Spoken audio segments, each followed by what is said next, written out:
कहानियाँ। भगवान कृष्ण बच्चों और वयस्कों सभी के बीच सबसे लोकप्रिय हिंदू भगवानों में से एक है। उनकी कहानियों में मजेदार, हंसी और अच्छे आदर्शों से भरे किस्से हैं। यहाँ बच्चों के आनंद के लिए भगवान के विशेष 15 कहानियाँ हैं। कहानी सुनाना न केवल माता पिता और बच्चों के बीच संबंध को और गहरा करने का एक तरीका है, बल्कि नैतिकता पर चर्चा करने और मूल्यों को समझाने का एक आसान और मजेदार उपाय भी है। भगवान कृष्ण के बचपन की कहानियों को जानने के लिए आगे बढ़े, जो निश्चित रूप से बच्चों को बहुत अच्छी लगेंगी। सीख के साथ बच्चों के लिए भगवान कृष्ण की कहानियाँ।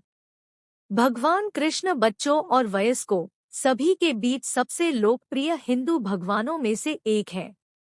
उनकी कहानियों में मजेदार, हंसी और अच्छे आदर्शों से भरे किस्से हैं। यहाँ बच्चों के आनंद के लिए भगवान के विशेष 15 कहानियाँ हैं।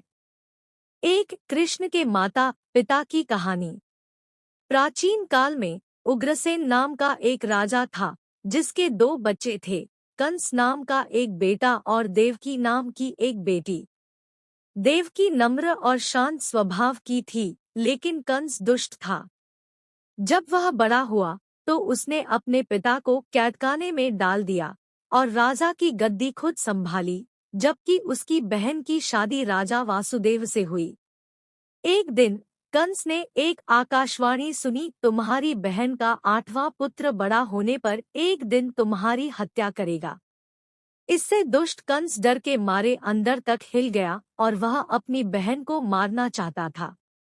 लेकिन वासुदेव ने देवकी को जिंदा रखने का आग्रह किया और कंस द्वारा देवकी के 8वें पुत्र को मारने के लिए सहमत हुए। कंस ने अपनी ही बहन और उसके पति को कैद कर लिया। दंपति की 8वीं संतान भगवान कृष्ण थे, जो कंस द्वारा उन्हें मारने के लिए किए गए सभी प्रयासों से बच गए और अंत में उन्होंने अपने दुष्ट मामा को परास्त कर दिया। सीख, यदि आप बुरे हैं और आपके बुरे इरादे हैं, तो आपको अपने पापों की सजा जरूर मिलेगी। हमेशा सकारात्मक रहें और दूसरों का भला करने के बारे में सोचें।